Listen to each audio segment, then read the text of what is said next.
దేశంలో బడా పారిశ్రామికవేత్తలకు లక్షలాది కోట్లు మాఫీ చేసిన మోదీ సర్కార్ రైతులు యువత రుణాలను పట్టించుకోలేదని విమర్శించారు రాహుల్ గాంధీ. ఎలక్షన్ కమిషనర్లుగా ఎవరిని అనుకుంటే వారి పేర్లని కేంద్రం ఖరారు చేసిందని ఆరోపించారు Adhir Ranjan Chowdhury. One nation one election పై స్పందించిన జైరాం రమేష్ రాజ్యాంగాన్ని నిర్వీర్యం చేయడమే మోదీ సర్కార్ ఉద్దేశమన్నారు.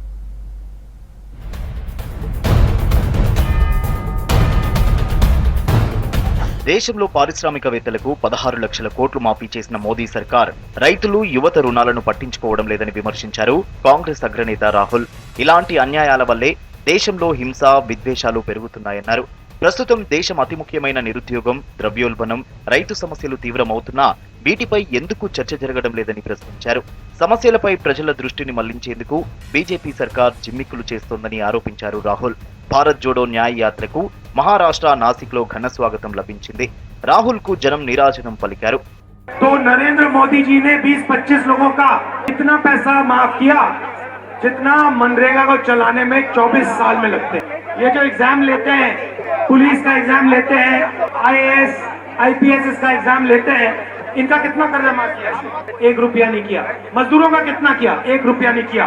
छोटे दुकानदारों का कितना किया? 1 रुपया नहीं किया। और सबसे अमीर लोगों का 16 लाख करोड़ रुपए इसने कर्जा माफ किया। దేశంలో రైతాంగ సమస్యలను పరిష్కరించేందుకు 5 చారిత్రాత్మక నిర్ణయాలు ప్రకటించినట్లు రాహుల్ తెలిపారు. స్వామినాథన్ కమిషన్ ఫార్ములా మేరకు ఎంఎస్పీకి చట్టపరమైన హోదా కల్పిస్తామన్నారు. రైతుల రుణాల మాఫీ కోసం వ్యవసాయ రుణమాఫీ కమిషన్ ఏర్పాటు చేస్తామన్నారు. బీమా ప్లాన్ లో భాగంగా పంట నష్టం జరిగితే 30 రోజులలోపు బ్యాంకు ఖాతాలో పరిహారం జమ చేస్తామని చెప్పారు. పంటల కొత్త దిగుమతి, ఎగుమతి విధానం రూపకల్పన చేస్తామని చెప్పారు. వ్యవసాయ వస్తువులకు జీఎస్టీ తొలగిస్తామని హామీ ఇచ్చారు రాహుల్. 5 నిర్ణయాలతో దేశ వ్యవసాయ విధానంలో శ్రేయస్సు సూర్యుడు ఉదయించబోతున్నాడని అన్నారు. ఎలక్షన్ కమిషనర్ల నియామకాల్లో లోపాలున్నాయన్నారు లోక్సభలో విపక్ష నేత అధీర్ రంజన్ చౌదరి. సెలక్షన్ కమిటీలో ప్రభుత్వానికి మెజారిటీ ఉందన్న అధీర్ రంజన్ ఎవరిని అనుకుంటే వారి పేర్లే ఖరారు చేసిందని ఆరోపించారు.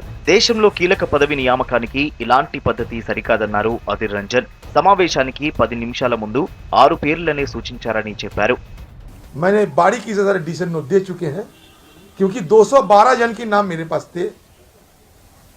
वहां जाके देखते 6 नाम और 6 नामों में सरकार की तरफ से प्रपोजल आई और बहुमत है उनको. मैं क्या करें? मैंने कहा कि भाई मानता नहीं, आप कह रहे हैं, मैं आ गए हैं, आप करो. मैं इनको विरोध भी करते हैं. నిష్పాక్షికమైన ఎన్నికల కమిషన్ ను షా కోరుకోవడం లేదన్నారు కాంగ్రెస్ సీనియర్ నేత దిగ్విజయ్ సింగ్. ఈవీఎం సమస్యపై ఇండియా కూటమి తీర్మానాన్ని ఆమోదించిందన్న దిగ్విజయ్ సింగ్ వీవీప్యాట్ స్లిప్పులపై ఎన్నికల సంఘాన్ని టైం అడిగినా స్పందించలేదన్నారు. इससे तो संदेह हमारा और बढ़ जाता है. क्या कारण है कि शहंशाह और शाह दोनों इतने ज्यादा परेशान हैं कि वो निष्पक्ष चुनाव आयोग नहीं चाहते. क्यों नहीं चाहते? क्योंकि कहीं ना कहीं दाल में काला है. వన్ నేషన్ వన్ ఎలక్షన్ ప్రతిపాదనల రిపోర్ట్ను మాజీ రాష్ట్రపతి కోవింద్ కమిటీ ప్రెసిడెంట్ ద్రౌపది ముర్ముకు ఇవ్వడంపై కాంగ్రెస్ నేత జైరాం రమేష్ స్పందించారు. బీజేపీ సర్కార్ చర్యలు రాజ్యాంగాన్ని నిర్వీర్యం చేసేలా ఉన్నాయని విమర్శించారు. ఇప్పటికే దేశంలోని రాజ్యాంగ సంస్థలన్నింటినీ భ్రష్టు పట్టించారని ఆరోపించారు జైరాం.